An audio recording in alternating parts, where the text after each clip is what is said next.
Hey guys, so it's been over a month since my last upload, and I feel that I should explain what's going on. As you might notice, I don't make any money out of my videos, thus every video I make is purely out of my enjoyment for making content I want to see on YouTube. However, making videos like this as an amateur with no professional video making experience is difficult and slow. As I have talked about earlier, I am also uploading videos to my personal channel on the history of Australian politics, and I am closing in on finishing that series. As a result, a lot of my focus has moved to seeing that series finished, and at the same time I'm also close to ending my 3-year-long PhD, and I really need to get work done on it, thus I will not have as much free time to make these videos. So where does that leave Xenosanctum? Well, here's the good news. After several weeks of delay, the Xenoblade Chronicles 2 Retrospective is in production, and at the time of this recording I am putting it all together with hopes of uploading it within the next 2 weeks. However, here's the bad news. Content will continue to be slow coming on this channel. I do plan to continue and finish the series with the Torna and Future Connected retrospectives, and I hope to have them both done by Christmas. However, I will no longer be making those filler videos until I've finished. Sorry for people waiting on my Xenoblade 2 locations ranking video. In the meantime, for those excited for my next video, here's a teaser for the Xenoblade Chronicles 2 retrospective. I hope you enjoy it. After being disappointed in the direction Monolith Soft had taken the series with Xenoblade Chronicles X, when I found out they were returning to the original formula, I was over the moon with excitement. But with the first game as a near flawless masterpiece, could this game possibly live up to the standards set by its predecessor? Let's find out as I look back on 2017's Xenoblade Chronicles 2.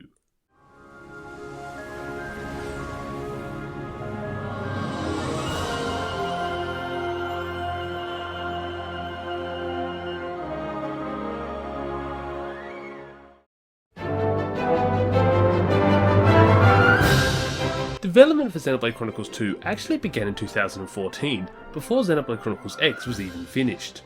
With the Wii U a commercial failure, the new game would be planned for the next Nintendo system. However, with development starting so early, the team had no idea what the new system would be capable of, and would build the game simply on predictions of what the new hardware was going to be like. Focus would soon turn to making the game more closely resemble that of the original Xenoblade, after the changes implemented in Xenoblade Chronicles X received negative fan feedback. This meant a stronger focus on story and character, and less focus on customization and open worlds. With one HD game already under their belt, Monolith Soft would recycle a lot of Xenoblade Chronicles X's assets to speed up development, and with the scope of the game being much smaller, development of the new game would only take half the time compared with previous Xenoblade games. With a stronger focus on character and story, facial expressions became a big focus for the art team. The lead character designer this time would be Masatsugu Saito, who only had a few anime titles under his belt when he was brought on for his first ever video game project. Saito was chosen for his expressive character designs, which had been somewhat lacking in the previous Xeno games, even going back as far as Xenogears. While Saito designed the main characters, Takahashi would seek out renowned Square Enix artist Tetsuya Nomura to design the game's villains. Takahashi had mentored Nomura back during his days at Square, and had wanted to collaborate with him for over 20 years, but had been deprived due to Nomura's work on the Final Fantasy and Kingdom Hearts series. Along with Saito and Nomura, a whole myriad of other artists would be brought on to design the different Blade characters in-game, including Kunihiko Tanaka, who had designed the Cosmos Blade, and Takahashi's wife Kira Tanaka, returning to the series after being absent since Xenosaga Episode 2. Yurichio Takeda and Kazuho Hyodo would both return from Xenoblade Chronicles X to write the story alongside Takahashi.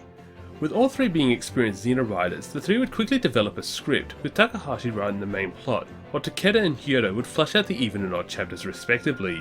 Takeda would comment on the final script, saying that it had the most Tetsuya Takahasi flair to date. Funnily, to bring the whole project together, Core Kashima would direct the game alongside Nintendo's Genki Yokota, returning for a third time.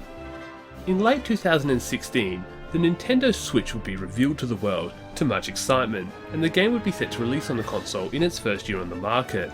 The game would first be shown off at the 2017 January Switch presentation, alongside other early Switch games. This created a lot of interest around the series, which up until that point had been quite the niche name.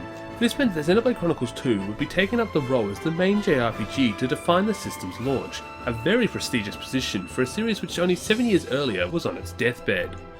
With the game going back to its roots, it seemed fitting that Nintendo of Europe would again handle the localization.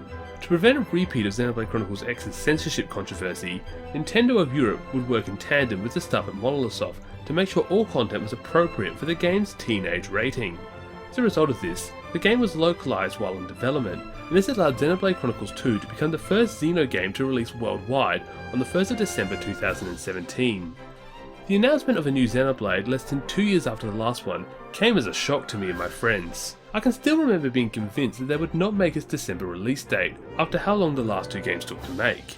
However, as time went on, the game looked more and more likely to meet its release date, and with more info coming out that this would be a return to form for the series, my excitement went through the roof. In April that year, I would upload my Xenoseries Evolution 1998 to 2017 video to express my hype for this game, followed by 2 ranking videos, and a discussion on why I was excited for this game. Realising that I wanted to make more videos around the Xenoseries, in August I took down my 4 videos off my personal channel and re-uploaded them onto my new channel called Xenosanctum, named after a Xeno fanfiction I once wrote. So in some respects, this game is responsible for this channel existing. With this game being possibly one of, if not my most hyped game of all time, could it possibly live up to my expectations? Let's find out.